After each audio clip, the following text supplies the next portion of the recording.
In the present video, we're going to talk about maxima cells. When we introduced maxima in the last video, we presented this interface, and I forgot to mention that this big part in the middle is the console. That's where the operations with maxima take place. I also have an SMAS Studio file that I've been typing about explaining the meaning of the cells and the different parts of the cell. So I'm going to follow this example here. I'm going to go back to maxima, and you can see a blinking line in there. That's sort of like the location where maxima is expecting an input. So what you want to do is just click immediately below there and start typing. And I'm going to type expand parenthesis x times y times parenthesis x minus y. Now I'm going to use the right arrow key to move. Actually, let me click here to the right. There you go. Because maxima commands like this one need to end up in a semicolon. If you forget the semicolon, maxima will add it for you. But you have to remember that to enter a mathematical expression in maxima, you need to type shift enter, not simply enter. Okay, so I'm going to forget to type the semicolon here and just type shift enter. And you can see that the semicolon was added to my interface and the multiplication is carried out. Now, if you hover over this side, you can see there a little triangle, a little division, and it's sort of like a bracket right here. That indicates a cell. This is called an input cell because you input mathematical expressions.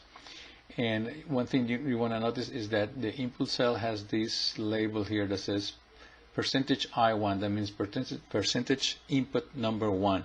And that's what I typed with the semicolon and then press shift enter.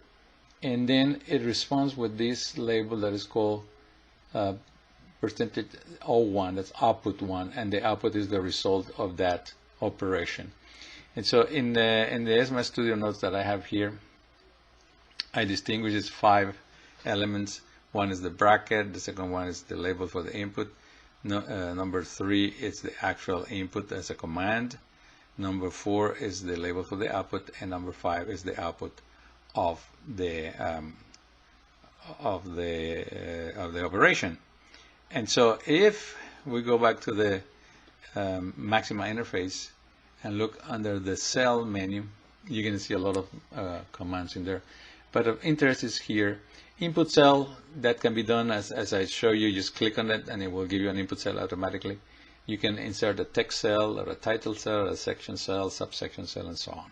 Now a text cell, as the name indicates, if you say cell, insert text cell, simply documents your worksheet. And so you could type something like I'm going to perform a algebraic expansion, and then immediately below I click and then I start typing, for example, expand. I'm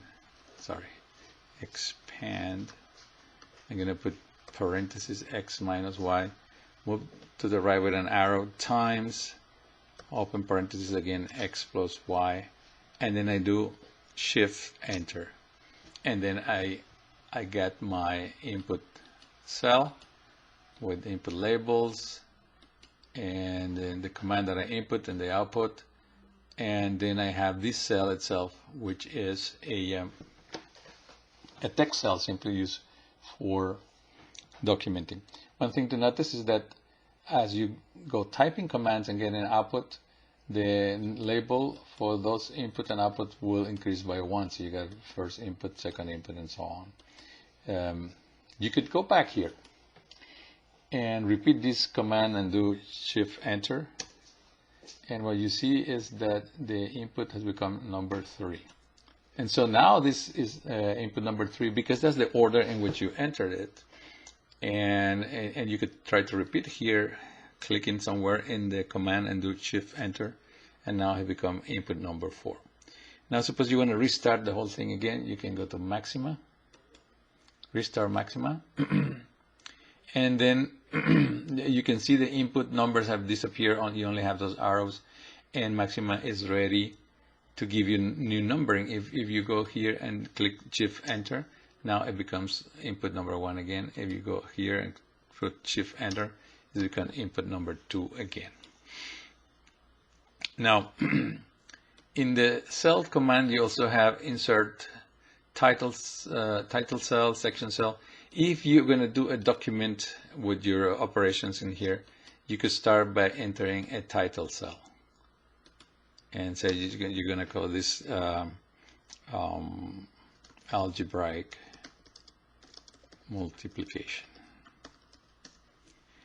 Okay, so now immediately below you go and say cell insert section, and section is label number 1, and you would say like multiplication, for example, multiplication of monomials.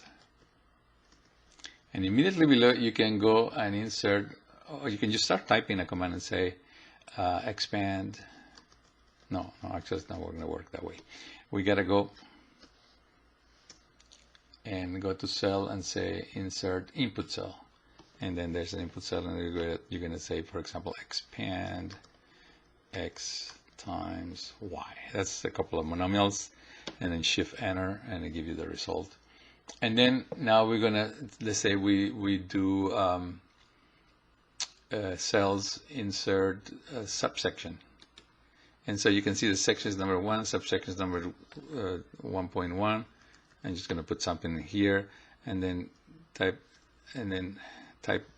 enter, go to the next one and say cell insert another subsection, and that section becomes 1.2. And as you can see, it starts giving you a sort of a an outline. If I type something here, I don't know, title, and then below I go and say cell insert subsection, then it opens up 1.1, 2.1. Then I'm going to click below and say cell insert heading 5. As you can see, it gives you another order of numbering, 1.2, 1.1. If you go here and say cell, and actually I got to make sure to click down below and say cell insert heading 5. There's 1.2, 1.2, and there's one more level even, and that would be cell insert heading 6. You can see 1.1.2. So you can start building up a nice outline of your document if you're going to be doing something complicated like that. And as you can see here in the table of contents, you start seeing those sections and subsections. I have a document actually. If you go here and open document and say, do you want to save changes you made to this document and save? Say you want to save this, then you say, yeah, save. And then it asks you, I have a bunch of examples here that I've created before. And I'm going to call these examples of cells. And the subscript is wxMX. It gets saved. And then I'm going to open a cell example. This is something I created before, and it opens up this document where I created a title cell, then there's a section cell with a text cell, and then it's a subsection cell with a text cell and an input cell, and then another this is a subsection with a text cell and an input cell, and then the 2 orders more of subsections. And so you can create a nice document like that for purposes of teaching or for reporting an assignment and so on. But at this point, I just wanted to talk to you about cells and basically return. I'm gonna create a new file. If you go here to File, New, it creates a completely new interface with a different document. And try that again.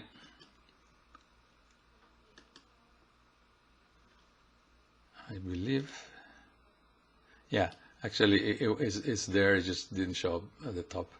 is there as a new file. Actually, I had two new files. If you open up Maxima, two new clear files with their tip of the day window. You can close that.